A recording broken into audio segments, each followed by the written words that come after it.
شوفوا كيفاه جا هايل.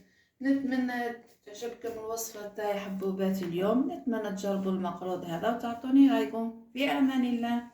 السلام عليكم ورحمة الله تعالى وبركاته. اللهم صل وسلم وبارك على نبينا وحبيبنا المصطفى. اليوم البنات راح نبداو على بركة الله وراح نديرو مقروض الكوشة. باش نحتاجو في مقروض الكوشة؟ نحتاجو سميد، سمن، سكر وملح. نبداو على بركة الله حبوباتي. الكيل تاع السميد اي حاجة راح تخدمي بها تكيلي بها السميد هي نفسها تكيلي بها السمن. نحتاج 3 كيلات سميد ولا دقيق اصفر يعود زين السميد تاعك حبوباتي باش المقروض تاعك يجيك هايل. هذه كيله الاولى،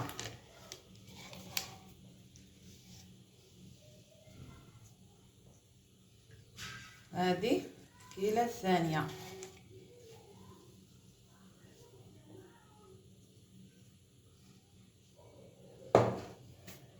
وهذه الثالثه. سما هكذا 3 كيلات نتاع سميد. واش راح نزيدو؟ نزيد شويه ملح هذه الطريقه، وراح نزيدو سكر بهذه الطريقه. قيمه 2 مغارف السكر وشويه ملح هكذا. واش راح نديرو دركا حبوباتي؟ راح نخلطهم مع بعضهم بهذه الطريقه هكذا. وراح ندير كيله نتاع السمن هذه الطريقه حبوباتي. نفس اللي تكيلي به السميد تكيلي به السمن تاعك هكذا. دركا السميد هذا زايد نحو،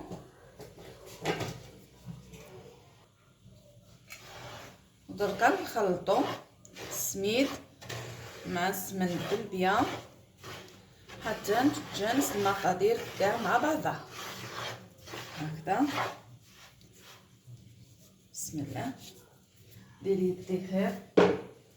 بسم الله. لازم تقعدي تخلطي فيه مليح بالبيان حتى السميد نتاعنا يخش فيه السمن هكذا.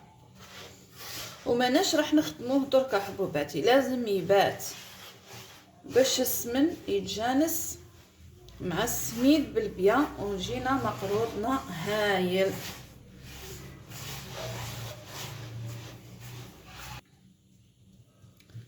وهذا هو السميد نتاعنا.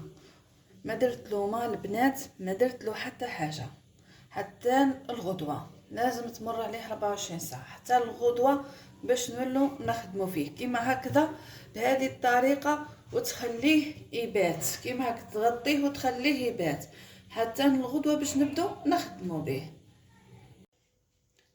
وهكذا حبوباتي هذه العجينه نتاعنا بعد ما باتت وريحت 24 ساعه. هذه راهي كانت كيما هكذا تجمد باللي كالحجره. شوفوا كيفاه البنات، ما فيها ما فيها حتى حاجه. شوفوا كيفاش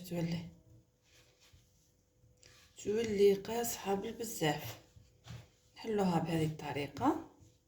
وكاين اللي يبغي يعجن السميد هذا ولا المقروض، كاين اللي يحب يعجنو بالزهر، كاين اللي يحب يعجنو زهر وحليب، وكاين اللي يحب يعجنو حليب وحده. انا نحب نعجنو البنات حليب وزهر هكذا.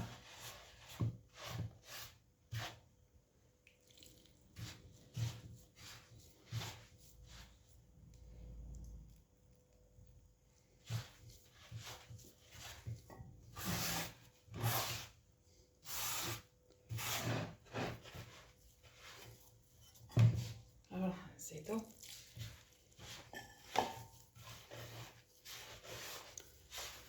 هكا مانيش حندلكو البنات لانه ما يتدلكش لم فيه لا زايد.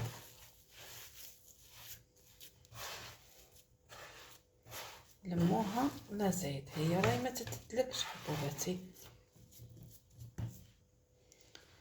هكذا هاي واجده العجينه نتاعنا، غير لميتها ما تتدلكش. عجينه المقروض ما تتدلكش البنات. نحلوها هكذا بهذه الطريقه.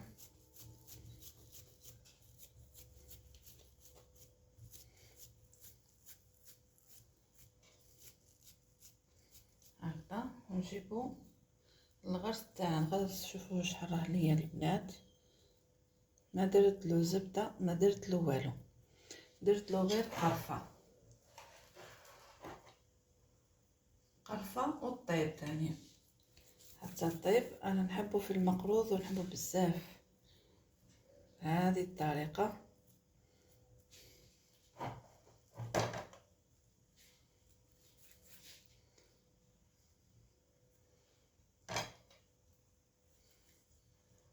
فوالا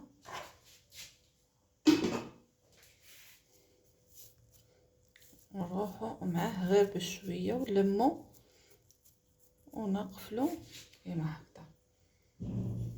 هذه الطريقه حبوباتي هاكا. ها نروحو معاه غير بشويه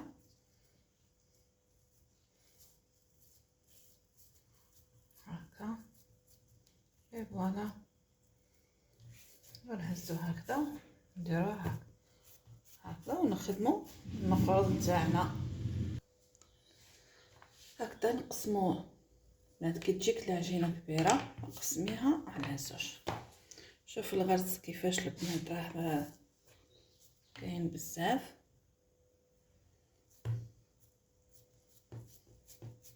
ونروحو نمشوها غير بشوي. نحو هذا نبعدوه منه نروحو معاها غير بشويه هكذا البنات. بعد ما حليتها نجيبو الطابع تاعنا. انا نحب الطابع العادي هذا التقليدي ونطبعو كيما هكذا. نحاولوا هكا ندزو الجوانب باش ما يخرجوش. هذه الطريقه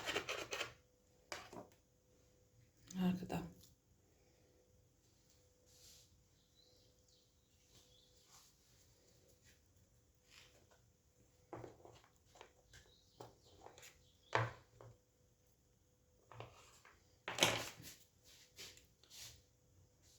هكذا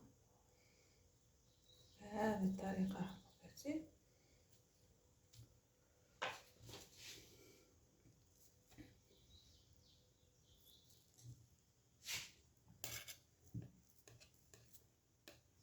شوفوا كيفاش تجي الغرس في حبة المقروض. حاولوا نعدلوها شوية. الغرس يجي ما شاء الله اكل فيها الغرس.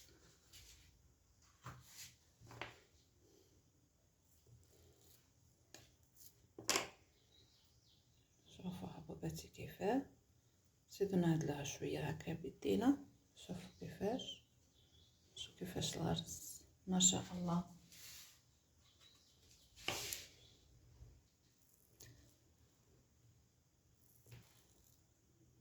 هكذا نقسم الحبات كامل بهذه الطريقة. راح نكملها كامل. هذا هو البنات الكمية اللي حطيتها لي، المقادير اللي درناها مع بعضنا. هذا هو المقروض. شوف جاتني زوج بلاطوات. شو سميت كيفاش راه يبان اصفر البنات. هاي ما شاء الله حط لي كمية ما شاء الله. يعني راح نطيبوا البنات وراح نشوفوه في صحن التقديم. هذا هو حبوباتي المقروض الكوشة بعد ما طاب جا هاي مبسس ما شاء الله. نصيحة حبوبات، شوفوا المقروض كي يضل سخون كيما هذا رانا نبشاوني خرجته من الفرن تلقاو التشققات. هذه راه نورمال. كي يبرد الغرس راح تتعاود تتلم عادي جدا. ما تقلقكمش تقولوا فسد لي ولا حاجه، لا. كي يبرد راح يعاود يتلم عادي جدا. هكذا حبوباتي، شوفوا كيفاش جا احمر، جا هايل ما شاء الله. شوفوا كيفاه مبسس، شو الغرز كيفاه لداخل جا ما شاء الله. شوفوا كيفاه جا هايل.